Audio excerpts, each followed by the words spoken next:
Hello my beautiful people, welcome back to my channel SK Study Sphere। तो आज हम देखेंगे how to pass in English paper, जो कि आपके लिए सबसे ज़्यादा इम्पोर्टेंट क्वेश्चन है। सो फ्रेंड्स, ये क्वेश्चन का आंसर आपके लिए गेम चेंजर साबित हो सकता है अगर आप इस वीडियो को पूरा देखें और फॉलो करेंगे तो। समय की बर्बादी किए बिना इंग्लिश विषय के पेपर में पास कैसे होना है, मेरी सबसे इम्पोर्टेंट 2 मेन पॉइंट्स और टिप्स इस वीडियो में दी गई है, जिसे आप फॉलो करके इंग्लिश विषय के पेपर में पास हो सकते हैं in very first trial. So without wasting time, let's get started. How to pass in English paper for your main examination. So how to pass in English paper, there are 2 main points given here। सबसे पहला point क्या करना है और सबसे important दूसरा क्या नहीं करना है आपके इस इंग्लिश विषय के पेपर में। तो आइए बारी बारी देखते हैं क्वेश्चन के 2 मेन पॉइंट्स। तो क्या नहीं करना है, इसका आंसर है कॉपी यानी कि आंसर सीट, आपकी आंसर सप्लीमेंट्री को खाली नहीं छोड़ना है। आपको आंसर में पूरा लिखना है, जो कि आप जानते हैं क्वेश्चन के आंसर के बारे में, उसके विषय में, उनके मुद्दे या पॉइंट्स, वो आपको लिख के आने हैं। लेकिन आंसर सीट को खाली तो बिल्कुल छोड़ना नहीं है। देखिए, आप कुछ लिख के आएंगे तो एग्ज़ामिनर को भी लगेगा कि स्टूडेंट ने मेहनत की है, कुछ बना के आंसर लिखा है। लेकिन अगर आप इसको कोरा ही छोड़ के आए जैसा था वैसा, तो एग्ज़ामिनर आपको 0 पॉइंट देगा, बिल्कुल नहीं देगा पॉइंट्स।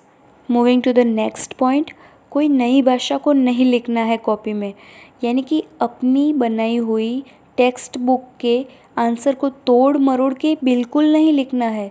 आपको वर्ड्स ऐसे यूज़ करने हैं जो टेक्स्ट बुक के आंसर में दिए गए हैं, उनको की पॉइंट्स बोलते हैं, वो आप यूज़ कर सकते हैं और उससे आपके आंसर में इफ़ेक्ट ज़्यादा पड़ेगा। So the main point is, जो आप व्हाट्सएप, फेसबुक या इंस्टाग्राम पर यूज़ करते हैं जो टाइपिंग वाली इंग्लिश भाषा, वो आपको यूज़ नहीं करनी है। और तीसरा पॉइंट हम देखेंगे कि आंसर में क्वेश्चन को तो ज़रा भी नहीं लिखना है। यानी कि कुछ बच्चे ऐसे होते हैं कि आंसर में ही क्वेश्चन को लिख डालते हैं। For example, question why did Sheetal refuse to stay there. So answer में आप why did Sheetal refuse to stay there आप नहीं लिख सकते।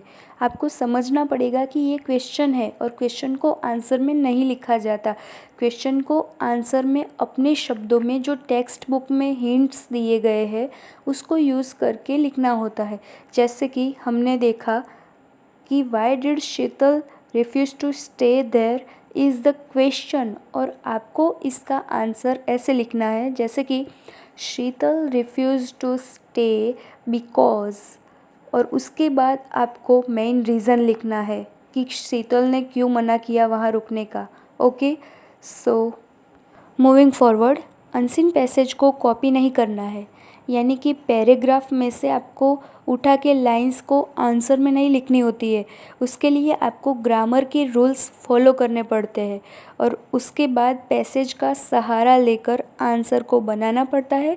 और उसके बाद टेंसेस या एडवर्ब, एडजेक्टिव, नाउन, प्रोनाउन, ऐसे ग्रामर के रूल्स को फॉलो करके पैसेज का सहारा लेकर आंसर बनाना पड़ता है। सेकंड मेन पॉइंट इज़ क्या करना है। So there are some tips given here. First, hand writing. आपकी हैंड राइटिंग बिल्कुल साफ़ सुथरी यानी कि एकदम नीट एंड क्लीन होनी चाहिए, ताकि एग्ज़ामिनर आपके आंसर को अच्छी तरह से रीड कर पाए, उसके लिए आपको मार्क्स दे पाए। इसलिए आपको अपनी हैंड राइटिंग अट्रैक्टिव लिखनी है। और second point is leave 2 lines between the answer, यानी कि एक क्वेश्चन के आंसर को फिनिश करते हुए आपको 2 लाइन खींच देनी है। 2 लाइन के बाद ही आप अपना दूसरा आंसर स्टार्ट करें और इस सीक्वेंस को फॉलो करते अपना पेपर फिनिश करें, तो आपके एग्ज़ामिनर को लगेगा कि ये आंसर एकदम आइडियल, अट्रैक्टिव और एकदम सही तरीके से लिखा गया है, जो कि आपको पासिंग मार्क्स दिला सकता है। So the third and last point is avoid cut marks, यानी कि आपको अपनी कॉपी में कट मार्क्स नहीं करने हैं। अगर आपसे कुछ छोटी मोटी भूल हो जाए तो आपको उसको चेक नहीं करना है, उसको कट नहीं करना है।